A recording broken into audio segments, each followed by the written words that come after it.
आज 12 जून 2026 NTA official वेबसाईटवर एक नोटीस आलेली आहे, ज्यामध्ये विद्यार्थ्यांसाठी परीक्षेच्या दिवशी काही उपाययोजना केलेल्या आहेत। त्या उपाययोजना क्वेश्चन पेपर बुकलेट संदर्भातल्या आहेत। नेमक्या काय उपाययोजना आहेत डिटेल समजून घेणार आहोत। नमस्कार, मी अंकुश पाटील। तुम्ही पाहताय श्री छत्रपती अकॅडमी पुणेचे यूट्यूब चॅनलवर नवीन असाल तर अशाच माहितीपूर्ण व्हिडिओसाठी श्री छत्रपती अकॅडमी पुणेच्या यूट्यूब चॅनलला सबस्क्राईब करा। त्याचबरोबर महत्त्वाचे अपडेट्स व्हॉट्सअपवर मिळवण्यासाठी डिस्क्रिप्शन बॉक्समध्ये व्हॉट्सअप चॅनलची लिंक देण्यात आलेली आहे। मुख्य विषयाला आपण सुरुवात करतोय। सार्वजनिक सूचना पब्लिक नोटीस NTAने आपल्या ऑफिशियल वेबसाईटवर थोड्याच वेळापूर्वी प्रकाशित केलेली आहे। नीट UG 2026 संदर्भातली ती नोटीस आहे। विषय आहे परीक्षेसाठी सादर केलेल्या विद्यार्थी स्नेही उपाययोजना। विद्यार्थ्यांना मदत व्हावी यासाठी काही बदल NTAने केलेले आहेत। नेमके कोणते बदल आहेत ते स्टेप बाय स्टेप आपण समजून घेणार आहोत। ही NTAची ऑफिशियल वेबसाईट 12 जून 2026 त्यांच्या वेबसाईटवर ही नोटीस आलेली आहे। याच्यामध्ये काही 6 पॉइंट दिलेले आहेत। नेमके कोणते बदल झालेले आहेत ते स्लाइड बाय स्लाइड आपण समजून घेणार आहोत।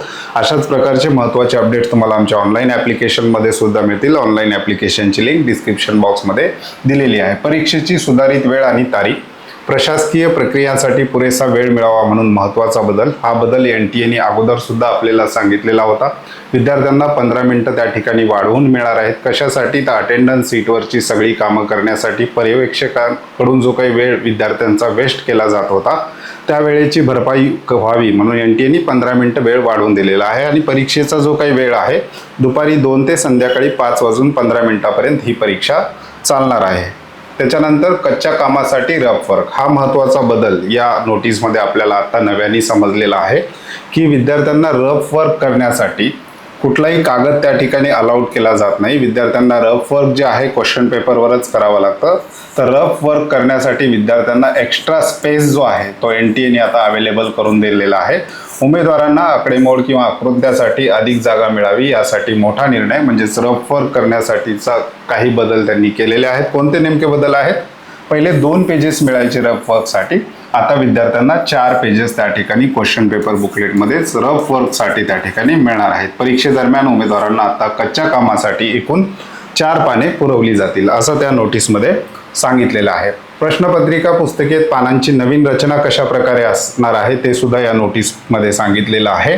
विशेषतः डावखोऱ्या उमेदवारांसाठी अत्यंत सोयीस्कर बदल NTAने केलेले आहेत। जे विद्यार्थी डाव्या हाताने लिहितात किंवा डाव्या हाताने बबल करतात अशा विद्यार्थ्यांना सुद्धा अडचण येऊ नये यासाठी सुद्धा NTAने विचार केलेला आहे। नेमके 4 पानं जे रफ वर्क आपल्याला मिळणार आहेत ते कशा प्रकारे असणार आहेत, त्याची रचना कशा प्रकारे असणार आहे। पुस्तिकेच्या सुरुवातीला म्हणजेच इन्स्ट्रक्शन पेज जे असतं सुरुवातीचं क्वेश्चन पेपर बुकलेटचं त्याच्या मागेच 2 पाने रफ वर्कसाठी विद्यार्थ्यांना मिळणार आहेत। हे कशासाठी? डावखोऱ्या विद्यार्थ्यांसाठी हे सोयीस्कर ठरणार आहे। अगोदर क्वेश्चन पेपर बुकलेटच्या शेवटी 2 पेज मिळायचे, त्यामुळे डावखोऱ्या विद्यार्थ्यांना त्या ठिकाणी अडचण यायची। त्यामुळे त्यांच्यासाठी सेपरेट रफ वर्क जे आहे क्वेश्चन पेपरच्या बुकलेटच्या सुरुवातीलाच 2 पेज त्या ठिकाणी देण्यात आलेले आहेत। आणि दुसरं पुस्तिकेच्या शेवटी 2 पाने देण्यात येणार आहेत। सर्वांसाठी नेहमीप्रमाणे पहिले 2 पाने मिळायचे, आता हे ॲडिशनल 2 पेजेस जे आहेत विद्यार्थ्यांना रफ वर्कसाठी मिळणार आहेत। हा एक महत्त्वाचा बदल त्याच्यामध्ये झालेला आपल्याला पाहायला मिळतो। म्हणजेच वेळ जी आहे 15 मिनिटं विद्यार्थ्यांना वाढवून मिळालेले आहे आणि कच्चे काम करण्यासाठी किंवा तुमचं क्वेश्चन पेपर संदर्भातलं जे काही रफ वर्क आहे ते करण्यासाठी ॲडिशनल 2 पानं म्हणजेच आता 4 पानं रफ वर्कसाठी विद्यार्थ्यांना मिळणार आहेत। हे महत्त्वाचे बदल NTAने विद्यार्थ्यांसाठी केलेले आहेत। बाकी जे काही महत्त्वाचे अपडेट येणार आहेत किंवा येऊ शकतात यासाठी NTAने त्या नोटीसमध्ये सांगितले की NTAच्या ऑफिशियल वेबसाईटच्या टचमध्ये विद्यार्थ्यांनी त्या ठिकाणी राहायचं आहे। जे काही महत्त्वाचे अपडेट येतील या यूट्यूब चॅनलमार्फत आम्ही तुमच्यापर्यंत पोहोचवणार आहोत। त्यामुळे चॅनलवर नवीन असाल तर चॅनलला सबस्क्राईब करा। तुर्तास आजच्या व्हिडिओमध्ये आपण इथेच थांबतोय। पुन्हा भेटूयात आणखी एका नव्या आणि माहितीपूर्ण व्हिडिओमध्ये। धन्यवाद।